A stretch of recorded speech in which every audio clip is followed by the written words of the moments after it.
দেখুন, বসন্তের হালকা হাওয়া বইতেই পাহাড়ের ঢালগুলোতে এক অপূর্ব দৃশ্য চোখে পড়ে।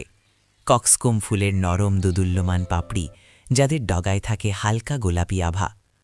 গ্রামের মানুষজন অত্যন্ত যত্ন সহকারে এই ফুলগুলো সংগ্রহ করে এবং পাপড়িগুলো ফুটিয়ে তা থেকে বের করে আনে প্রাকৃতিক গোলাপি নির্যাস। ছেঁকে নেওয়ার পর অবশিষ্ট থাকে এক গাঢ় উজ্জ্বল গোলাপি রঙের ধারা। অন্যদিকে একটি শক্ত খনিজ পাথর ঘষে তৈরি করা হয় মিহি ও উজ্জ্বল সিনেবার পিগমেন্ট, যার গোলাপি আভা একদমই আলাদা। প্রথমে কাগজের ওপর ফুলের নির্যাসের হালকা আস্তরণ দেওয়া হয়। ধীরে ধীরে সেই রং যেন প্রাণ ফিরে পায়।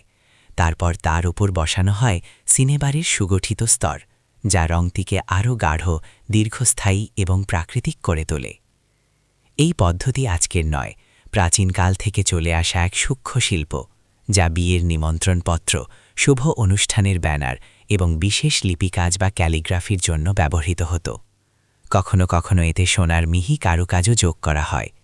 ফুলের রং, খনিজের উজ্জ্বলতা আর হাতের নিপুণ কারুকার্য সব মিলে তৈরি হয় এমন এক প্রাকৃতিক গোলাপি রং, যা কেবল সাজসজ্জা নয়, বরং শতাব্দী প্রাচীন ঐতিহ্যের সুবাস বয়ে আনে।